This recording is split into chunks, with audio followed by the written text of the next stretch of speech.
तो कल हम पढ़े थे प्राचीन भारतीय धर्मों का इतिहास। इसमें हमने ये पढ़ा था कि प्राचीन भारत में है ना बहुत सारे धर्म थे। जैसे पहला धर्म हमने पढ़ा था, कौन सा धर्म? वैदिक धर्म। पहला कौन सा धर्म? वैदिक धर्म। दूसरा कौन सा धर्म था? जैन धर्म, है ना, जैन धर्म। तीसरा बौद्ध धर्म। फिर शैव धर्म और फिर वैष्णव धर्म।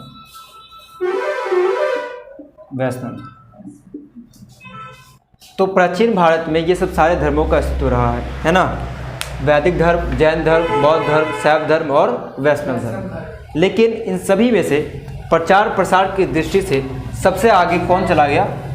बौद्ध धर्म चला गया। एक टाइम है,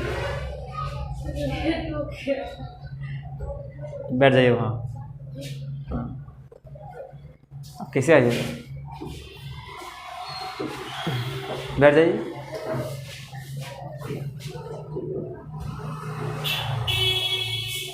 भूल गए थे? चलिए देखिए, बताए अब ये बताया कि प्राचीन भारतीय धर्मों में क्या रहा है। प्राचीन भारत में कौन कौन सा धर्म रहा है? वैदिक धर्म रहा है, जैन धर्म, बौद्ध धर्म, शैव धर्म और वैष्णव धर्म रहा है। लेकिन इन सभी धर्मों में से प्रचार प्रसार की दृष्टि से कौन सबसे आगे चला गया? बौद्ध धर्म सबसे आगे चला गया। ठीक है, वैदिक धर्म में कुछ कर्मकांड बढ़ गए थे जिसकी वजह से सभ्यता की विशेष धीरे धीरे खत्म हो गई थी। लेकिन प्रचार प्रसार की दृष्टि से सबसे आगे कौन चला गया था? बौद्ध धर्म। और बौद्ध धर्म के विकास होने का और भी कारण था, जैसे कि सम्राट अशोक के द्वारा किया गया प्रयास था। सम्राट अशोक ने क्या किया था? तो इस धर्म का प्रसार प्रसार के लिए बहुत प्रयास किया था। तो सम्राट अशोक का भी प्रयास सम्राट अशोक के प्रयास की वजह से भी ये धर्म आगे गया, और सम्राट कनिष्क की वजह से भी, सम्राट कनिष्क के भी, है ना, जो कुषाण वंश का था। तो सम्राट कनिष्क की वजह से भी ये धर्म बहुत आगे चला गया, ना केवल भारत में बल्कि ये भारत की सीमाएं भी लांघ ले आई। ठीक है, उसके बाद ये तो इसका प्रयास तो था ही, साथ ही साथ गौतम बुद्ध का मध्य मार्ग था। क्या था? गौतम बुद्ध का मध्य मार्ग। गौतम बुद्ध का मध्य मार्ग। इस मध्य मार्ग को अष्टांगिक मार्ग भी कहते हैं। ठीक है, क्वेश्चन आता है कि बौद्ध धर्म के अष्टांगिक मार्गों का वर्णन करें। ठीक है, तो गौतम बुद्ध का जो मध्य मार्ग है, यही मध्य मार्ग को हम क्या कहते हैं? अष्टांगिक मार्ग कहते हैं। ये अष्टांगिक मार्ग में क्या क्या था? तो जैसे कि पहला था सम्यक दृष्टि, सम्यक संकल्प, सम्यक कर्म, सम्यक आजीव, और भी बहुत सारा मतलब इसके द्वारा बताए गए मार्ग थे। वो हम आगे पढ़ेंगे, जब हम बौद्ध धर्म पढ़ेंगे उसमें पढ़ेंगे।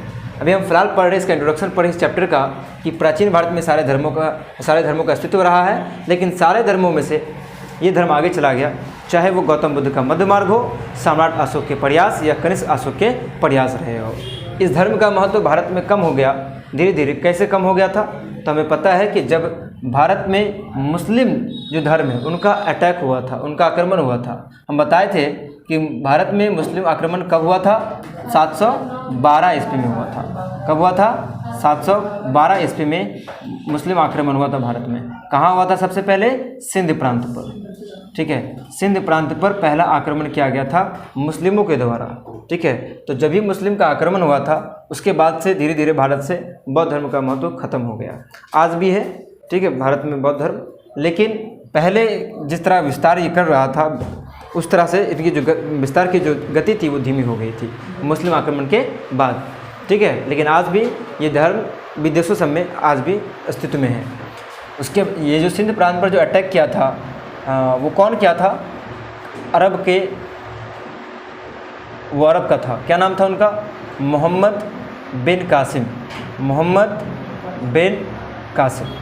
ये मोहम्मद बिन कासिम के द्वारा 17 साल का था ये, और ये अटैक किया था सबसे पहले सिंध प्रांत पर अटैक किया था। इसके बाद से धर्म का महत्व धीरे धीरे क्या हो गया? कम। ठीक है, तो हम यही देखेंगे कि सारे धर्मों का क्या इतिहास रहा है। सबसे पहले जो हम देखेंगे वैदिक धर्म के बारे में। किस धर्म के बारे में? वैदिक धर्म के बारे में। चलो देखते हैं वैदिक धर्म। वैदिक धर्म वैदिक धर्म, ये वैदिक सभ्यता जिसको कहते हैं, इससे पहले हमने पढ़ा था हड़प्पा सभ्यता के बारे में। इससे जस्ट पहला चैप्टर जो था वो क्या था, हड़प्पा सभ्यता। हड़प्पा सभ्यता के बाद है वैदिक सभ्यता। वैदिक सभ्यता में ये धर्म आया, वैदिक धर्म। तो वैदिक सभ्यता क्या था, तो वैदिक सभ्यता जो आर्यों के द्वारा निर्मित की गई सभ्यता थी। कौन सभ्यता थी, ये सभ्यता जो है वैदिक धर्म बाद में, पहले हम सभ्यता थोड़ा सा समझते हैं। वैदिक सभ्यता, ये जो सभ्यता थी वैदिक सभ्यता, ये सभ्यता किसके द्वारा निर्मित की गई सभ्यता थी, आर्यों के द्वारा निर्मित की गई सभ्यता थी। आर्यों के द्वारा निर्मित की गई सभ्यता थी, निर्मित की गई सभ्यता थी, ठीक है। और आर्यों के द्वारा जो बसाई गई सभ्यता थी वो ग्रामीण सभ्यता कहलाई, ठीक है। निर्मित की गई सभ्यता वैदिक सभ्यता, और बसाई गई जो सभ्यता है, विकसित की गई जो सभ्यता थी वो कौन सी सभ्यता, ग्रामीण सभ्यता कहलाई। ये आर्य कौन थे, तो ये आर्य जो है वो मैक्स मूलर मानता है कि आर्यों का जो मूल स्थान रहा है वो अफ़गानिस्तान रहा है। क्या रहा है, अफ़गानिस्तान। ये मैक्स मूलर ने बताया है कि ये आर्य कहाँ से आए थे, मतलब इनका जो मूल स्थान है वो कहाँ, वो क्या था, तो वो बताया है अफ़गानिस्तान। ये आर्यों का मूल स्थान अफ़गानिस्तान था और वहीं पर यह सभ्यता पनपा था, विकसित हुआ था। आर्यों के द्वारा ही ये निर्मित की गई सभ्यता थी, वैदिक सभ्यता, ठीक है। ये अगर हम बात करें आर्यों के बारे में थोड़ा सा पढ़ें तो आर्यों की जो भाषा थी, इनकी जो भाषा थी वो भाषा संस्कृत थी। भाषा क्या थी, संस्कृत थी। ये लोग इन लोगों को लोहा का ज्ञान हो चुका था, क्योंकि इस सभ्यता में आके, वैदिक सभ्यता में आके लोगों को लोहा का ज्ञान हो गया था। सबसे पहले लोहा जो धातु है, क्वेश्चन आता है कि वैदिक सभ्यता के लोगों ने सर्वप्रथम किस धातु का खोज किया था, तो लोहा का खोज किया था। किसका खोज किया था, लोहा का। हमें पता है कि सिंधु सभ्यता में लोगों को लोहा का ज्ञान नहीं था। क्वेश्चन आता है कि सिंधु सभ्यता में लोगों को किस धातु का ज्ञान नहीं था, तो लोहा का ज्ञान नहीं था। तो हड़प्पा सभ्यता में लोहा का ज्ञान नहीं था, लेकिन हड़प्पा सभ्यता के बाद जो वैदिक सभ्यता आई उस सभ्यता में लोगों को लोहा का ज्ञान हो चुका था, ठीक है। मतलब वैदिक सभ्यता में आते आते लोहा ज्ञान हो चुका था। इसमें अगर हम बात करें, इनका जो पेय पदार्थ था, पेय पदार्थ मतलब पीने वाला जो पदार्थ था, उनका नाम था सोमरस। क्या नाम था उनका, सोमरस। ये सोमरस पेय पदार्थ था, पीने वाला पदार्थ था। इसे जैसे आज स्प्राइट हम लोग पीते हैं ना पेय पदार्थ में, तो वैसे ही एक तरह का पेय पदार्थ था सोमरस, जो वनस्पति से बनाया जाता था, ठीक है। तो आर्यों का जो पेय पदार्थ था वो क्या था, सोमरस था, वो पीता था, ठीक है। उसके बाद इनके पेय पदार्थ हो गया सोमरस, और इनका जो समाज था, इनका समाज जो था वो पितृसत्तात्मक था। क्या था, पितृसत्तात्मक, मतलब पितृ प्रधान जिसको कहते हैं, मतलब कि पिता को ज़्यादा महत्व समाज में दिया जाता था। वही हमने देखा किसमें, हड़प्पा सभ्यता के अंदर। हड़प्पा सभ्यता में मातृसत्तात्मक था, मतलब माता को ज़्यादा महत्व परिवार में दिया जाता था। लेकिन जो वैदिक सभ्यता है, वैदिक सभ्यता में उनका जो समाज था क्या था, पितृसत्तात्मक था, मतलब कि पिता का सत्ता था, पिता को उसमें ज़्यादा महत्व दिया जाता था। तो याद रखना है कि आर्यों की भाषा क्या थी, संस्कृत थी। आर्यों के द्वारा जो खोजी गई धातु थी वो कौन थी, लोहा थी। और इनका जो पेय पदार्थ था वो क्या था, सोमरस था। सोमरस जो वनस्पति से बनाया जाता है। उसके बाद इनका जो समाज था वो क्या था, पितृसत्तात्मक था। और ये जो वैदिक सभ्यता थी वो आर्यों के द्वारा निर्मित की गई सभ्यता थी, ठीक है। तो याद रखना इस चीज़ को। अब जो वैदिक काल की बात अगर करें, वैदिक सभ्यता में वैदिक काल की बात करें, इसके काल की बात, तो वैदिक काल को 2 भाग में डिवाइड किया जाता है ना। पहला जो काल है हमें पता है कौन सा काल है, ऋग्वैदिक काल। कौन सा काल, ऋग्वैदिक काल है। और दूसरा जो काल माना जाता है वो उत्तर वैदिक काल माना जाता है। कौन सा काल, उत्तर वैदिक काल माना जाता है। अब देखो ये जो ऋग्वैदिक काल है, ऋग्वैदिक काल का जो ईस्वी है वो कब से कब तक माना जाता है, 1500 से 1000, 1500 से 1000। और इसका जो काल है, इसका काल 1000 से 500, 1000 से 600 है ना। ऋग्वैदिक काल 1500 से 1000 और 1000 से 600 उत्तर वैदिक काल माना जाता है। अब देखो ये 1500 से 1000 के काल में क्या हुआ था, तो ऋग्वेद की रचना हुई थी। किसकी रचना हुई थी, ऋग्वेद की रचना हुई थी। ऋग्वेद की रचना हुई थी। ऋग्वेद की रचना हुई थी किस काल में, ऋग्वैदिक काल में। और उत्तर वैदिक काल में बाकी 3 वेद की रचना हुई थी, मतलब सामवेद की, है ना, सही, पहले यजुर्वेद होगा ना, यजुर्वेद, सामवेद एवं अथर्ववेद, ये तीनों वेदों की जो रचना हुई थी वो किन काल में हुई थी? उत्तर वैदिक काल में हुई थी। अभी याद समझना, इससे पता चल गया कि वेदों की संख्या जो है टोटल कितनी है? 4 है। क्वेश्चन आता है वेदों की संख्या कितने हैं? 4 है। 4 कौन कौन? ऋग्वेद, यजुर्वेद, सामवेद और अथर्ववेद। देखो ये जो वेदों, अगर चारों को हम एक साथ मिला दें, ऋग्वेद को मिला दें साथ में, यजुर्वेद को मिला दें, सामवेद और अथर्ववेद, चारों को एक साथ अगर मिला दें तो इन चारों को संहिता कहा जाता है। क्या कहा जाता है? चारों को संहिता कहा जाता है। याद रखना है, वेदों के संग्रह को क्या कहा जाता है? संहिता कहा जाता है, याद रखना है। और इसके जो वेदों के जो संकलन करता है, वेद जो 4 है ना, ऋग्वेद, यजुर्वेद, सामवेद और अथर्ववेद, इन 4 वेदों के संकलन करता जो है वो महर्षि देवपायन वेदव्यास को माना जाता है। किसको माना जाता है? वेदों के संकलन करता। वेदों के वेद कितने? वेद 4 हैं और इन चारों को क्या कहा जाता है? संहिता कहा जाता है। क्या कहा जाता है? संहिता। और इन वेद के जो संकलन करता है, संकलन करता का मतलब समझें? मतलब संकलन करने वाला, एकत्रण करने वाला, संग्रह करने वाला। तो संकलन करता कौन, किसको माना जाता है? महर्षि कृष्ण देवपायन वेदव्यास को। महर्षि कृष्ण देवपायन वेदव्यास को माना जाता है। वेदव्यास को माना जाता है ना। वेद 4 है, ठीक है। और इन चारों को क्या कहा जाता है? संहिता कहा जाता है। और इनके संकलनकर्ता जो है वो महर्षि कृष्ण देवपायन वेदव्यास को माना जाता है। समझ में आ गया? चलो अब हम आगे पढ़ेंगे। ये हो गया ऋग्वेद के बारे में थोड़ा सा हम पढ़ेंगे। ऋग्वेद जो पहला वेद है, कौन सा वेद है? ऋग्वेद है। ऋग्वेद क्या होता है?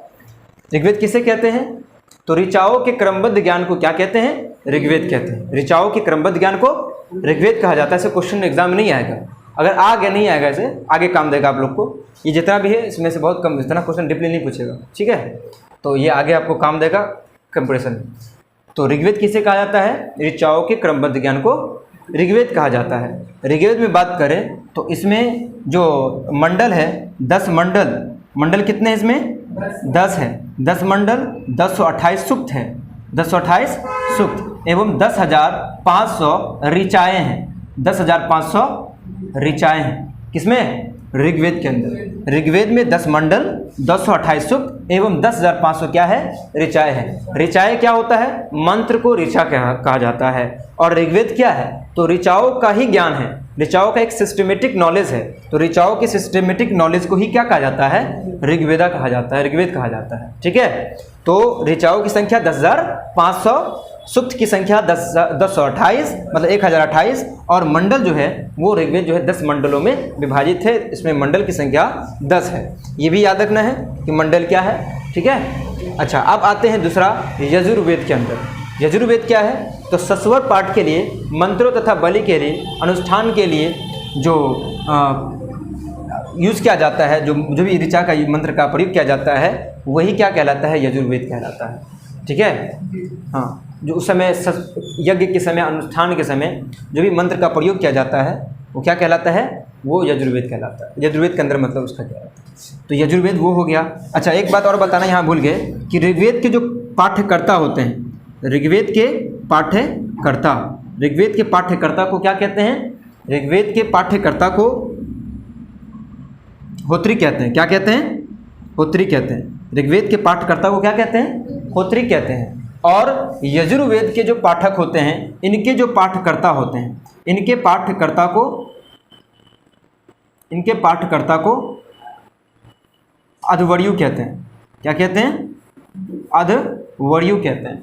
इनके पाठकर्ता को अध्वर्यु कहते हैं। सामवेद की अगर हम बात करें तो सामवेद क्या है? साम का अर्थ होता है गान। क्या होता है? साम का अर्थ होता है गान, गाना जो गीत होता है, गान। साम का अर्थ होता है गान। ये मतलब अक्सर जब पूजा किया जाता है, अनुष्ठान जब किया जाता है, उस समय जो गाया जाता है वो सामवेद के द्वारा गाया जाता है। तो भारतीय संगीत का जनक भी इसे कहा जाता है, सामवेद को। भारतीय संगीत का जनक किसे कहा जाता है? सामवेद को कहा जाता है। याद रखना है ये भी चीज़ कि भारतीय संगीत का जनक किस वेद को कहा जाता है? सामवेद को कहा जाता है। इनके जो पाठ्यकर्ता होते हैं, इनके पाठ्यकर्ता को उद्रात्री कहते हैं। क्या कहते हैं? उद्रात्री कहते हैं। इनके पाठकर्ता को उद्रात्री कहते हैं। किसके पाठकर्ता को? सामवेद के। सामवेद के पाठकर्ता को उद्रात्री कहते हैं। अथर्ववेद की अगर हम बात करें, अथर्ववेद जो अथर्व ऋषि द्वारा रचित ये वेद है, ठीक है, जिसमें बहुत ज़्यादा मंत्र है और वो ऋग्वेदिक मंत्र है, उन मंत्र से ये अक्सर मतलब समान है, लगभग एक ही जैसा है। किसका मंत्र? अथर्ववेद का और ऋग्वेद का मंत्र लगभग सेम पाया जाता है। और ये अथर्ववेद के अंदर कन्याओं के जन्म की निंदा करता है। ये अथर्ववेद जो है वो क्या है? कन्याओं के जन्म की निंदा करता है ये। लेकिन इसका महत्व है, मतलब ऐतिहासिक दृष्टि से इसका महत्व है, इसलिए इसको महत्व दिया जाता है। ठीक है, तो ये सारा ऑब्जेक्टिव में काम देगा। अगर हम बात करें ऋग्वेद का और यजुर्वेद का, तो ऋग्वेद और यजुर्वेद ऐतिहासिक दृष्टि से इम्पॉर्टेंट नहीं है। ठीक है, ऋग्वेद और यजुर्वेद ऐतिहासिक दृष्टि से इम्पॉर्टेंट नहीं है। एक चीज़ और याद रखना है, यजुर्वेद जो है ये एक ऐसा वेद है जो गद्य एवं पद दोनों में है।